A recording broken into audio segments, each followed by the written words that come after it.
What if I told you that a teenager once became king, and in less than 13 years, he built an empire stretching from Greece to India, a young man who never lost a single battle, who was worshipped as a god, and who died at just 32 years old, leaving behind a mystery that historians still can't solve. This is the story of Alexander the Great.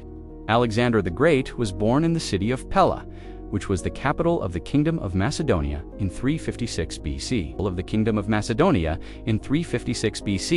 And even though he was half Greek and half non-Greek, being the son of a king, he was destined for greatness. As soon as he was born, the royal soothsayer predicted that Alexander would become either the greatest king that Greece had ever seen, or its worst disaster. The infant was named after one of the most renowned heroes of Greek mythology. And from the moment he could walk, it seemed as if the boy was meant to be king.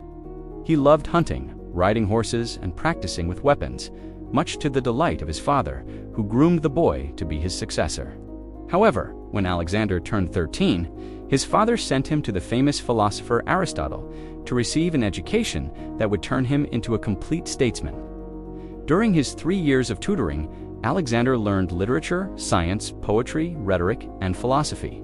To this day, we don't know what exactly the lessons were like between the two, but we do know that the young prince loved to read. He was particularly fascinated by Homer's Iliad and Odyssey, stories about war and adventures. And he also loved the epic poem Argonautica, about a group of heroes searching for a magical plant. All these stories together created the perfect fuel for Alexander's ambitions. Meanwhile, Philip continued to expand his kingdom. He subdued Thrace in the north and conquered several important Greek city-states, including Athens, after defeating the Delian League, an alliance of over 300 Greek states. Philip's supremacy threatened the Persian Empire, which still held some Greek territories, so he started preparing for war. But before he could cross the Aegean Sea and invade Asia Minor, he was assassinated by a bodyguard in 336 BC. According to Plutarch, Philip was about to marry a Mysian princess, and the assassin was probably her suitor. Other historians believe that the murder was actually orchestrated by Olympias, Alexander's mother, who was furious because Philip had given his other wife, Attis, the title of queen instead of her. However, all sources agree that when the assassination attempt was made, Alexander was away visiting Athens. When he heard the news, he immediately got on a horse and rode back to Pella, overtaking his own funeral procession. When he arrived at the palace, the royal council was arguing over who should succeed Philip. Antipater, one of the generals, argued that it should be Philip's eldest surviving son, the 20-year-old Alexander. However, his half-brother Perdiccas, who was 27, believed he had better claim to the throne and tried to persuade the council to vote for him. But the majority voted for Alexander, and he was proclaimed king. Now, we need to make it clear that from this point on, there are two versions of Alexander's life. One is the one written by Arrian, who wrote his Anabasis, or the history of Alexander the Great, 2,000 years ago. And the other is the version written by Plutarch, whose life of Alexander is our main source for the early years of Alexander. We have no way of knowing which of the two is correct, so we will just go with the flow and tell you both stories. After securing the throne, Alexander married a pair of Persian princesses. The sisters Cleopatra and Perinatus, daughters of the king of the Persian satrapy of Caria. With this strategic marriage, he hoped to secure peace with Persia and inherit the western part of their empire. In fact, these marriages and the wedding festivities were the last peaceful days of his life. The first person Alexander asked for was Aristotle. As soon as the philosopher arrived at the court, the young king inquired about the reason for his father having been killed.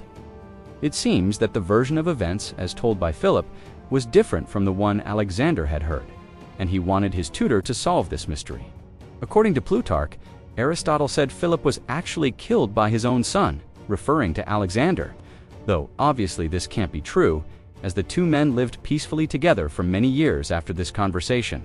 Maybe Philip had been killed by another one of his sons, as recorded by Arrian. But anyway, Alexander didn't appreciate his tutor's honesty and dismissed him from court. Then came the time to prepare for war against the Persians. And to achieve his goal of conquering Asia, Alexander needed allies. The first one was the Achaemenid League, an alliance of Greek city-states formed by Philip to wage war against Persia. But since the Macedonian army was larger and stronger than the rest combined, they considered their alliance to be a mere formality. This gave Alexander a large force of infantry, cavalry, and war elephants. But even so, experts say it wasn't nearly enough to invade Asia. For example, according to historian Robin Lane Fox, to conquer the Persian Empire, Alexander would have needed at least 150,000 soldiers. Yet his army was no more than 40,000. However, what lacked in numbers, it gained in discipline and training. Soldiers of the companion cavalry were literally the Spartan elite, and his infantry consisted of 18-year-old boys who had been raised to fight in the shadow of the Macedonian kings since they were toddlers. Alexander was determined to crush the Persians once and for all. Even though he was only 20 years old, he knew that every general before him had failed to defeat them, but he was not any ordinary general. Before setting off for the east, he stopped in Susa, where he met the aged and blind king, Darius II of Persia. At the time, the Persian Empire spanned from central Greece to the Indus River, and from the Middle East to the Central Asian steppe. And for centuries, Greek city-states had been fighting to liberate themselves from Darius' yoke. According to Plutarch, the king offered Alexander the entire Persian treasury if he could match his armies man for man. But Alexander refused to accept such humiliating conditions and declared war. Then came the moment everyone had been waiting for. In the spring of 334 BC, the Macedonian army crossed the Hellespont and landed on the Anatolian coast. Meanwhile, the Persian navy anchored offshore, ready to take them on. And so, at the age of only 20, Alexander the Great, undefeated general, faced the largest navy of the ancient world. On one side was the Macedonian fleet, consisting of 180 triremes, rowing ships powered by oars, a gift from the king of Sparta. On the other side, the Persian fleet, consisting of 350 ships, luxury yachts driven by sails, propelled by thousands of rowers inside cabins protected by wooden shields. The Persians were confident they would win. They just had to wait for the Macedonians to exhaust themselves and then unleash their fleet. But Alexander didn't give them a chance. He led his fleet into the narrow straits of the Hellespont, preventing the Persian ships from maneuvering. And then he unleashed his new tactic, the sarissa, long spears that could be shot through the slits in the Persian ships' cabins. By the end of the day, 68 Persian ships were sunk and the rest fled. Thus, the king of Macedonia secured control of the sea and marched on inland. In the next few months, he won 4 major battles, defeated the Persian satraps, recaptured the Greek cities, and advanced as far east as the Halys River. There he encountered the Persian king Darius III. One might think that Alexander was already victorious, but in reality, he was defeated. His army had suffered heavy losses, and mutiny was spreading among the ranks. Alexander managed to recover and regroup near the city of Gordium. Here he received ambassadors from Darius, who offered him a generous peace treaty. But once again, Alexander refused and continued his campaign. Where would Alexander go next?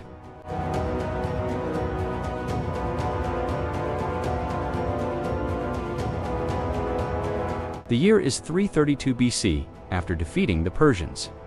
Alexander and his army arrived in Egypt as liberators and were greeted with parades, feasts, and the declaration that he was the son of a god.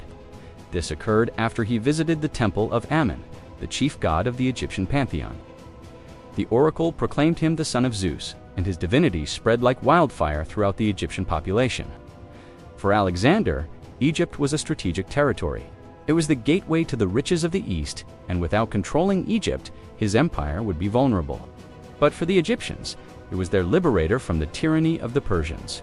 People cheered when he entered the streets of Memphis, because they had suffered under the yoke of the empire for too long. The Egyptians weren't the only ones. Everyone worshipped Alexander. When he made it to Tyre, the inhabitants came out to greet him and offered him gold coins, depicting him as a god. Now it was time to establish a permanent foothold in this region of the world. So Alexander decided to found the city of Alexandria near the ancient Egyptian city of Rhazaces. It was located on the edge of the desert and close to the sea. He envisioned it as a great metropolis inhabited by people from all over the known world.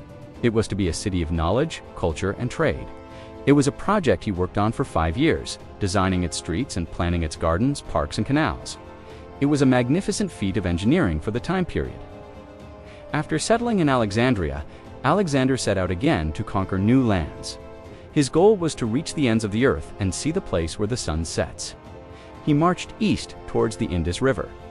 The army crossed through Media, Persia, and Drangiana, subduing local rulers and collecting tribute. Along the way, they also battled Scythians, a nomadic tribe that lived on the Eurasian steppes. Alexander was eager to defeat them and acquire their horses, which were renowned for their hardiness and speed. The fighting was so intense that it earned the title of the Battle of the River, since most of the clashes occurred near rivers, where the Scythians tried to stop the Macedonians from advancing. They attacked during the night and ambushed them, but they lost every battle and gradually retreated further east. During this time, Alexander sent General Ptolemy back to Macedonia with orders to collect additional troops. Without sufficient manpower, it was difficult for them to conquer and control such large swaths of land. Then, in 330 BC, he finally reached the Baika River to find the elusive sunset. The river was wide and strong, and the Macedonians couldn't cross it directly. They built boats to transport themselves and their equipment across the water. However, some of the men couldn't fit, so they stayed behind. These would be the last men to see Alexander alive. On the other side of the river, he raised an altar dedicated to the gods and sacrificed a bull in their honor. He didn't see the sunset that day, but he did see the first rays of dawn.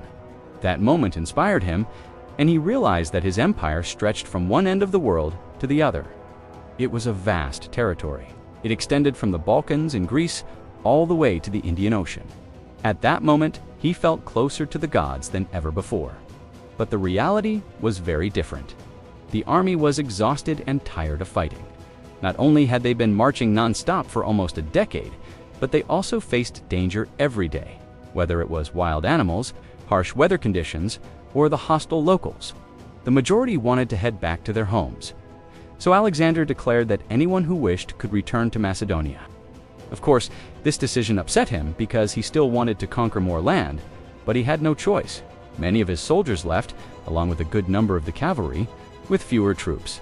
He continued east toward the Indus River. There he met King Pyrrhus, a minor local ruler. But despite his status, Pyrrhus assembled a massive army of infantry and cavalry and fought fiercely against the Macedonians. During the battle, Alexander's horse was struck down beneath him. According to Plutarch, it was Bucephalus, the same horse that had carried him since he was 14 years old. The fighting was so intense that Alexander nearly lost his life. However, his men managed to win the battle, and he forced Porus to pay tribute. Then he advanced deeper into India until he reached the river Beas. There he reconsidered his plans because his army was worn down and winter was approaching. He realized that they were far from home and completely cut off from supplies.